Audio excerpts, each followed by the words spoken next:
There's a girl on the road. Just go. Just go. I need to stop. We can't leave her here. She might be in trouble. She might be dead. Okay, well, she's not dead. Are you all right? Are you real? We're real. Do you need help? I want to go home. Can you please take me home? Home. Yes, get in. Get in. Thank you. Thank you. Where are your parents?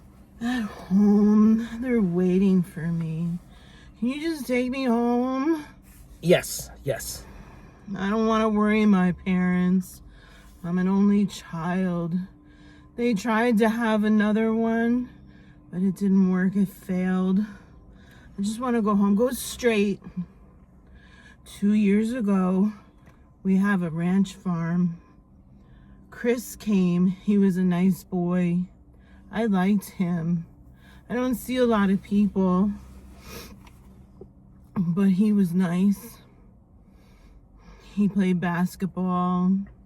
He told me about school. I don't have school like that. He liked tacos. He really liked our horses. I just want to go home. We kissed under the willow tree before he left. He said he was going to call me and send me pictures. He was going to the Joshua tree. I'd never been there, but I really wanted to see it. I don't know if his parents liked me texting him, but he would text me pictures and he'd be making faces and show me some rocks. And he showed me the tree, and he had a rock with a crystal in it. He said he was going to save it for me and give it to me the next time he saw me. I really liked him. I'd never kissed a boy before. We even held hands. And then he just stopped texting me, and I called him, I texted him, I said good morning, and he never responded. Maybe I did something wrong, but then, I don't know, it ended, and I was really mad at him. You know, people ghost people. Maybe that's what happened, and I just don't know. So I was mad, and I told my parents, and then a month later, my dad said that he saw online that he was killed by a drunk driver or a driver that fell asleep or something like that, and he just died instantly. I mean, 1 minute you're kissing somebody under a willow tree, and the next you're on a slab waiting for somebody to dig around in your insides to confirm how you died, even though your arms are off and people kind of know how you died. But what I can't get out of my head is what my mom told me. She said at least he didn't suffer. It was probably over before he felt anything. No pain, kind of like when the cows go out to slaughter. If I had to go, I wouldn't want to suffer. I wouldn't want to know something was coming and I couldn't do anything to stop it. I didn't want my family to suffer. You don't want to suffer, do you? I have 2 bullets left in my gun. 1 minute you can be happy and safe, and then the next minute gone. Wouldn't that be nice? No guns. No guns. Put that away. No. Hi, everybody. I'm Joe. And I'm Mary. And we're Book Buds. And we are here to talk about the newest TJ Klune book. We are fans, as you guys know. Yes. So we read it as soon as it came out. Joe hopped on it even faster than me. Yeah. Yeah. So what was your take on this book, Joe? Okay, so I got the audiobook and I listened to it as I do with most TJ Klune's books. He gets really good narrators. He gets great narrators. You So enjoyed great. this one. I didn't listen, so. Yes, and I was really excited because I followed TJ on Instagram, and the narrator himself, when he was recording this, each chapter along the way, he would like give his audience an update, and he would be like crying and be like, oh God, that was like a tough one, like this book, guys. And he just kept like, you know, just promoting it in that way. And so I was just like, oh my God, I can't wait. Cute. And, you know, because it was a real experience for him to narrate it. Yeah. And he was like hysterical crying. So I was like, okay, let's get into this. I read the ebook. I got that faster from the library than the audiobook. I got the audiobook after I got finished the story. But basically the basic story is that it's the end of the world. The way the world is ending is like people know that the world is ending. There's a black hole out in space, and like, you know, the sun's gonna get sucked into it, the moon's gonna get, all the planets are being sucked into it, and you can see like the earth changing in the atmosphere, and like the earth is gonna get sucked into a black hole. So they have like a forecasted like month left to live. They've known that it's been coming for a little bit, and now people are just kind of like all preparing for the end. Yes. Which is very morbid. It's interesting to see like how different people prepare for the end. I kind of like that part of the book. Yes. But it was a very short book. It was only 170 pages. So for me, Which we were not fans of. I wish it had been longer. I feel like he's so good at making us feel passionately about his characters that I feel like if it had been longer, I would have been I didn't cry. Did you feel? You did. Yeah. So I didn't, and I feel like I would have if I Right. got more into the characters before the end. And with 170 pages, I didn't bond with them as much as I would have. You know? Yeah, it was a little rushed. It wasn't as well developed as some of his other books, so I just don't understand that choice. But I guess he just felt it was complete. He likes to have these like short writing challenges for himself. He talks about that sometimes, but Yeah. stop it, TJ. We want the long ones. We wanted more. Yeah. We wanted more. We want more. Yeah. So these two old guys, basically the whole book, they're basically traveling. They have a destination that we don't quite know what it is. Right. But they want to do something before the world ends.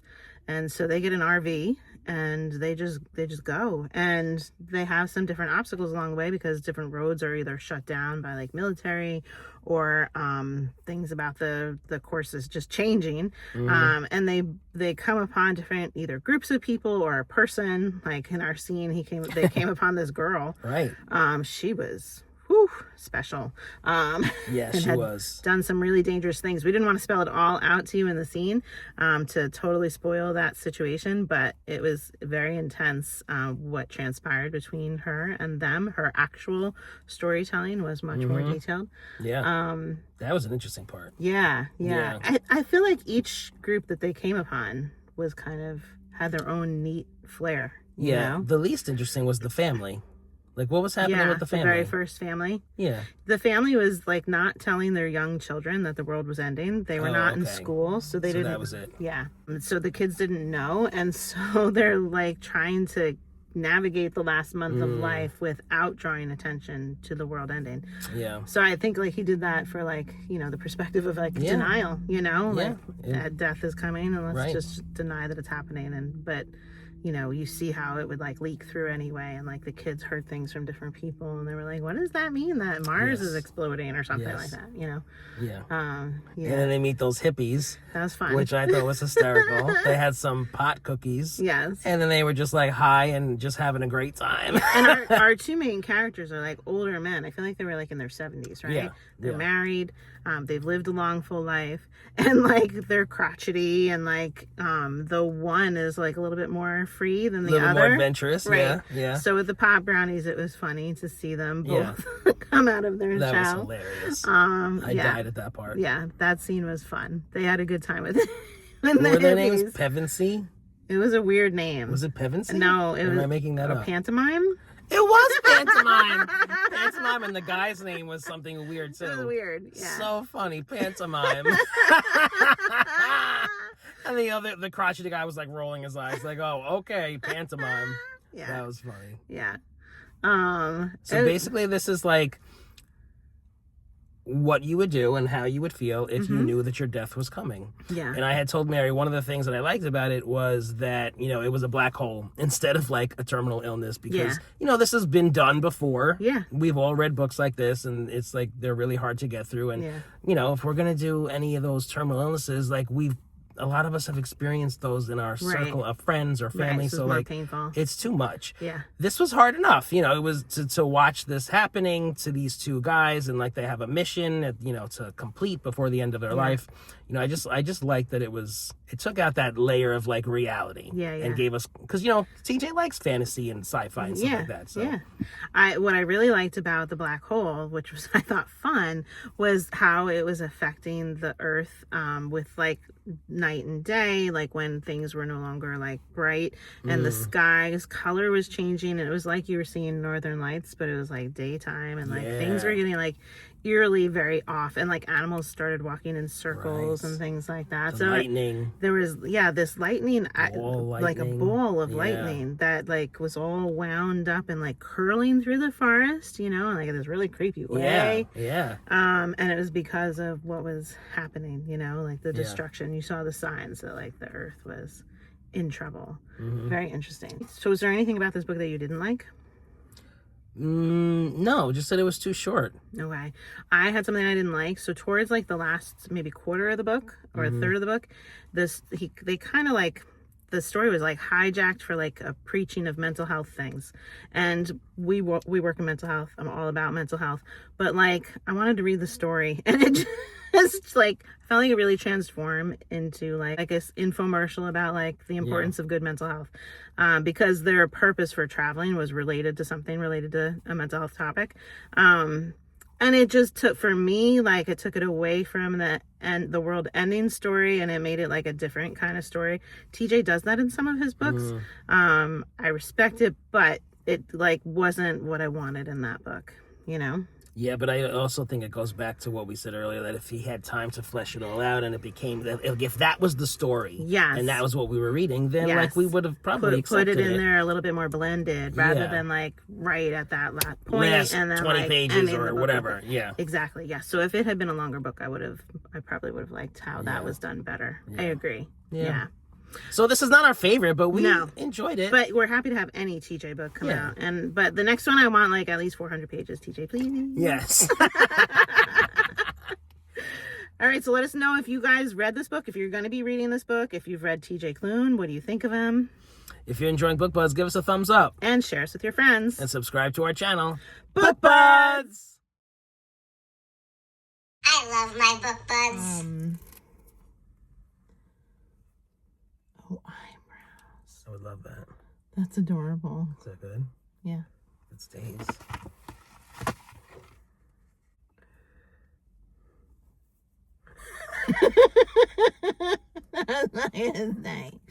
Oh, they both fell off. What, did you not peel the right sticky thing, or are they just that cheap? Mary, they're probably 95 years old. Yeah. Do we have Scotch tape? Yeah, we do. Where? Yes.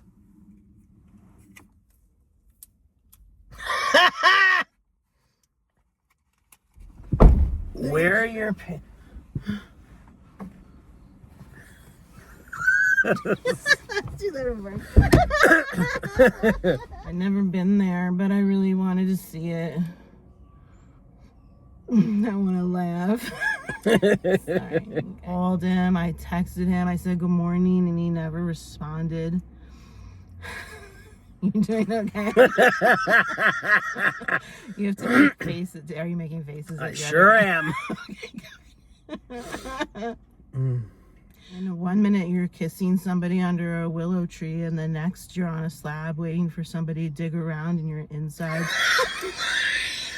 I just got. I saw you on a slab. This is really hard. You're doing great. No, you're doing great. I'm pretending you're not here. Okay, so I'm getting back in character and trying not to laugh. And she said stuff about him dying and things like that. 1 minute, I mean, you can be kissing somebody. You should just get out of the car. No, I'm gonna be good. 1 minute, you can be happy and safe. No. And then the next minute gone. Wouldn't that be nice? No. No! That was really hard. You did great, Mary. Thanks, man. Oh my God.